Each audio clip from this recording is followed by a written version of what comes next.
Case file number 734. Out of all the little mysteries on planet Earth, this one has always been my favorite. For centuries, people have whispered about a hungry patch of Oshuna, place where ships and planes vanish without a trace. They've blamed everything from ancient curses to monsters lurking beneath the waves. Their imaginations vivid to say the least. But they were looking in all the wrong places. The truth isn't up in the sky or down in the depths, it's right here in my files. And the real mystery isn't just what happened to the lost, but why humans so desperately wanted to believe they were taken. You can think of me as a cosmic detective investigating the curiosities of the galaxy. My beat, a small watery planet tucked away in the Milky Way. My subjects, you humans, and this case file number 734 dives into a peculiar obsession that has gripped your species for decades, a geographical ghost story known as the Bermuda Triangle. This file is thick, packed with your newspaper clippings, sensationalist books, and wild-eyed documentaries. It's a fascinating study. Over 100 ships and planes, thousands of lives, all supposedly swallowed by an invisible, malevolent force in a loosely defined triangle of sea bounded by Bermuda, Puerto Rico, and the coast of Florida, place your storytellers dubbed the Devil's Triangle. You sought answers in sleeping psychics and whispers of my kind. You theorized about time warps and energy crystals from a city that never was. But you overlooked the most logical explanation. You overlooked the data, and most importantly, you overlooked yourselves. Let's open the file, examine the evidence, and finally solve the two great mysteries of the Bermuda Triangle. What really happened to the lost, and why you needed it to be a myth. Every good mystery has a beginning, a foundational case that lodges itself in the collective consciousness. For the Bermuda Triangle. That case is Flight 19, December 5, 1945. World War II had just wrapped up, and the world was breathing a sigh of relief. At the Naval Air Station in Fort Lauderdale, Florida, 5 TBM Avenger torpedo bombers took off for a routine training exercise. 14 men, led by the experienced Lieutenant Charles Taylor, embarked on what was called Navigation Problem Number 1. They were set to fly east, conduct bombing runs at a place called Hen and Chickens Shoals, then head north for a bit before turning southwest back to base. A simple 3-hour flight, but they never returned. Radio transcripts from that day tell a story of growing confusion. About 90 minutes into the flight, Lieutenant Taylor radioed the tower, his voice tinged with worry. "Cannot see land," he said. "We seem to be off course." He reported that both of his compasses were malfunctioning. Believing he was over the Florida Keys, hundreds of miles from where he should have been, he made a fateful decision. Instead of heading west, which would have taken him to the Florida mainland, he directed his flight further east, out into the vast open Atlantic. The radio calls grew more frantic and garbled. Other pilots in the flight could be heard questioning their direction. "I don't know where we are," one said. "We must have got lost after that last turn." The weather, which had been clear at takeoff, began to deteriorate. The seas grew rough. The final transmission was faint. Taylor was heard telling his men they would have to ditch their planes in the ocean when the fuel ran out. Then, silence. The Navy launched one of the largest air and sea searches in history. A PBM Mariner flying boat, a rescue plane with 13 crew members aboard, was dispatched to search for the missing squadron. It, too, vanished. For days, hundreds of ships and planes scoured over 300,000 square miles of ocean. They found nothing. No wreckage, no life rafts, no oil slicks. 27 men gone without a trace. The Navy's final report, after a lengthy investigation, could only conclude the cause was unknown. Flight 19 became the cornerstone of the legend, but it wasn't the only one. My files are filled with these stories, each adding another layer to the myth. Take the case of the USS Cyclops, a colossal Navy collier ship longer than a football field. In March of 1918, during the height of World War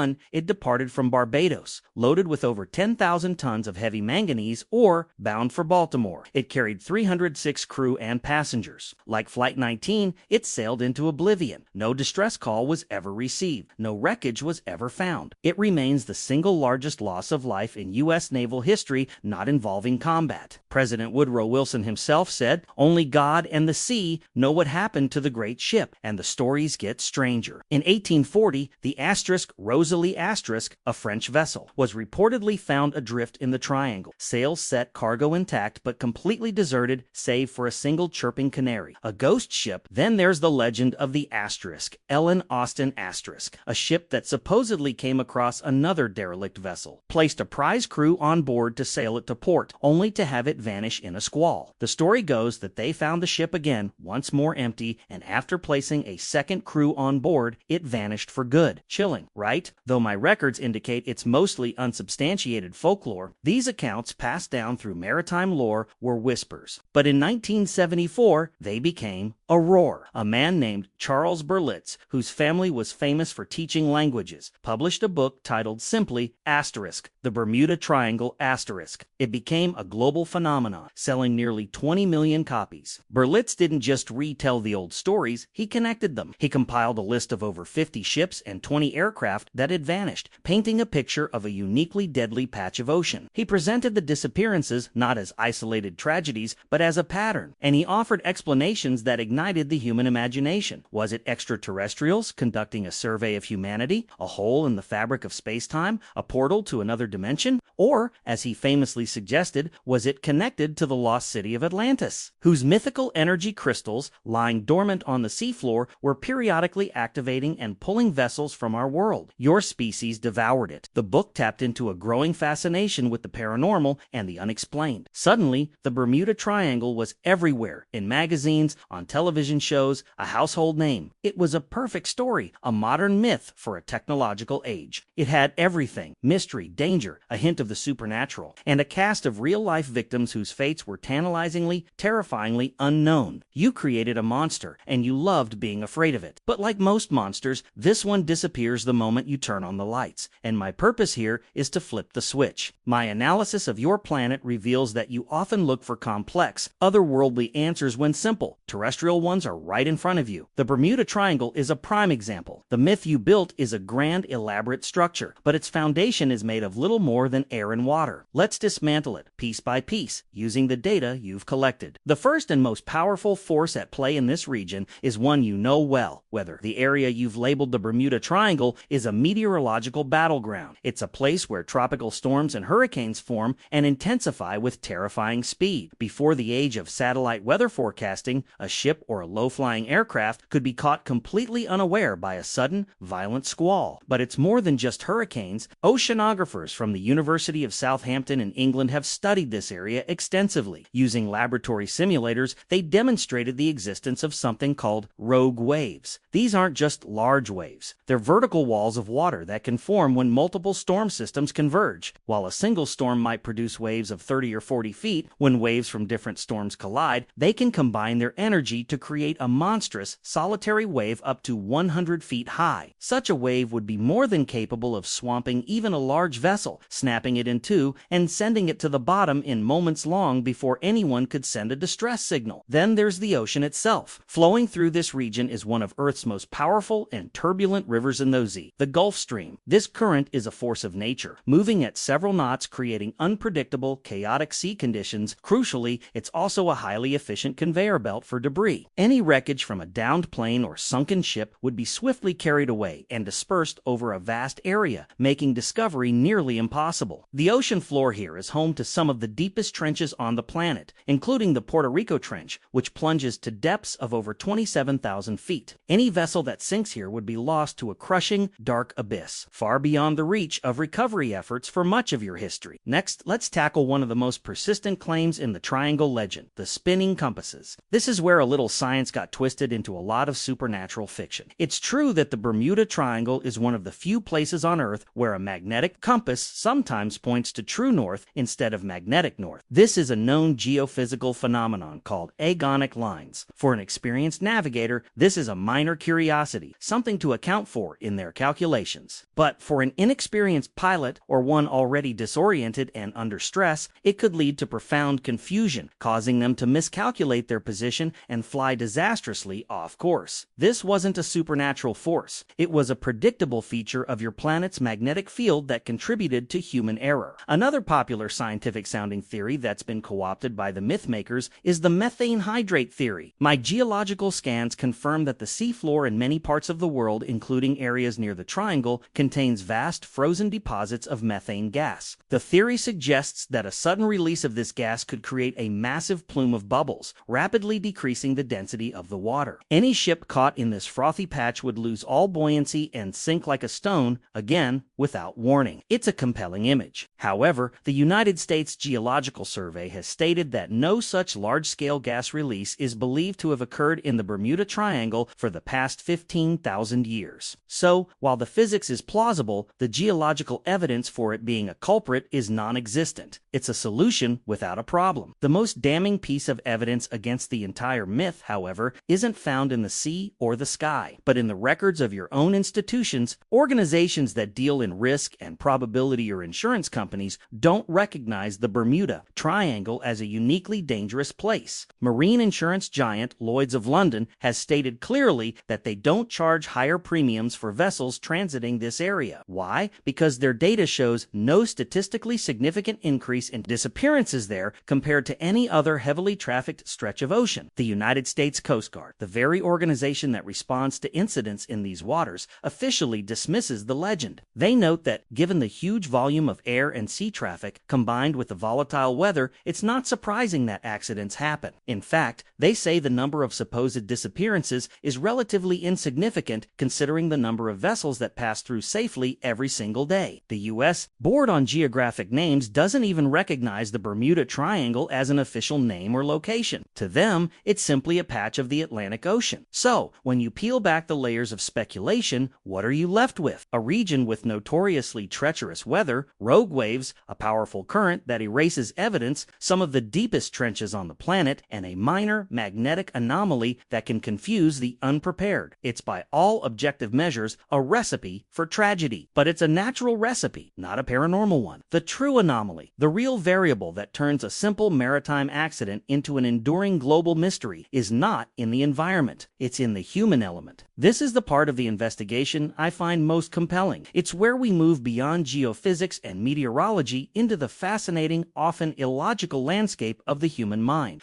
The Bermuda Triangle isn't just a physical place, it's a psychological one. It's a story you tell yourselves, and the reasons why you tell it are far more interesting than the story itself. Let's return to the foundational case, Flight 19. The legend paints Lieutenant Charles Taylor as a victim of mysterious forces. The file, however, reveals a man under pressure, making a series of critical human errors. Records show that Taylor, despite being an experienced pilot, had a history of getting lost. He had ditched his plane at sea twice before. On that fateful day, he reportedly tried to get out of the flight, telling his superiors he didn't want to go. He even took off without his watch, a basic piece of navigational equipment. When his compasses appeared to malfunction, he became disoriented. Instead of trusting his instruments or the radio signals from the ground that tried to guide him, he trusted his flawed gut feeling that he was over the Florida Keys. Radio transcripts show other pilots in his squadron suggesting they fly west. He overruled them. One man's confusion, amplified by his authority, led 14 men out over the open ocean to their doom. And what about the rescue plane, the PBM Mariner? That also vanished. It wasn't pulled into a vortex. The Mariner was notoriously prone to explosion from fuel vapor leaks. It was nicknamed the Flying Gas Tank. A nearby ship reported seeing a massive fireball in the sky that night, right where the Mariner should have been. An unfortunate, tragic, but entirely explainable accident. Flight 19 wasn't a paranormal event. It was a case study in human fallibility, and this pattern repeats throughout the file. What sensationalist authors like Berlitz often left out was the context. They reported a ship vanished, but neglected to mention it sailed directly into a well-documented hurricane. A researcher named Larry Cush went back and examined the original source material for the most famous triangle stories in the 1970s. What he found was a trail of exaggeration, misinformation, and outright fabrication. Boats reported as vanished had actually returned to port safely, their return simply not reported with the same fervor as their disappearance. Vessels that supposedly disappeared in calm seas had actually been battling monstrous storms. Some of the most famous incidents didn't even happen inside the commonly accepted boundaries of the triangle at all. The myth wasn't built on facts. It was built on the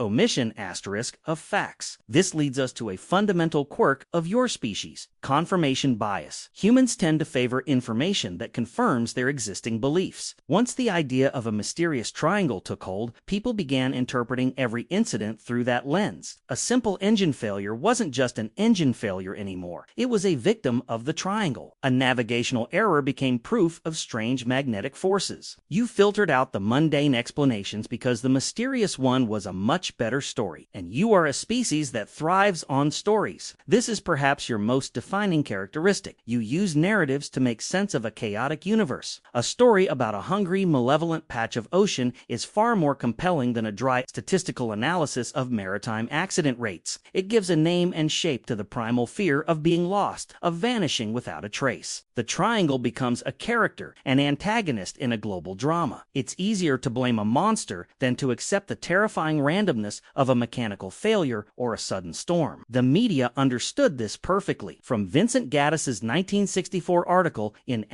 Argosy magazine, which first coined the term the deadly Bermuda Triangle, to Berlitz's book and the wave of documentaries that followed. The story was packaged for consumption. It was a commercial product. Mystery sells. Fear sells. And the truth rarely gets in the way of a good story that can be sold. The very act of drawing a triangle on a map is part of this psychological process. It imposes order on chaos. It gives a specific location to a free-floating anxiety about the dangers of the sea. By defining its borders, you create a place you can point to, a place you can choose to avoid, giving you a sense of control over the uncontrollable. But the borders have always been fluid, arbitrary. Some writers stretch the triangle to the coast of Ireland. Others shrink it. It changes shape to fit the narrative, to encompass whichever new disappearance can be added to the lore. Ultimately, the Bermuda Triangle is a testament to the power of human imagination. It's a space you created, not with energy crystals or alien technology, but with your own minds. You took a series of unrelated, explainable tragedies, stripped them of their context, and wove them into a tapestry of myth. You did it because you are natural-born storytellers, drawn to the unknown, and because, in a strange way, you find comfort in mysteries. An unsolved puzzle is more exciting than a solved one. So, after reviewing all the evidence, the environmental data, the historical records, the psychological profiles, what's my final conclusion in case file number 734? The Bermuda Triangle isn't a place, it's an idea. It's a collaboration between a volatile planet and an even more volatile imagination. There's no curse, no portals, no alien collectors cataloging your species one boatload at a time. My colleagues, I assure you, have more efficient methods. The truth is a collection of far more mundane, yet no less tragic realities. It's the reality of a rogue wave, a 100-foot wall of water born from the chaos of colliding storms that can tear a ship apart in an instant. It's the reality of a pilot, lost and confused, his compass spinning not from some otherworldly force, but from a known quirk of his own planet's magnetic field, making a fatal choice that leads his men into oblivion. It's the reality of a sudden hurricane, a mechanical failure, or a simple, irreversible mistake made under immense pressure. It's the reality of the Gulf Stream, a relentless current that pulls the evidence of these tragedies apart, scattering them across the vastness of the sea until nothing remains. And it's the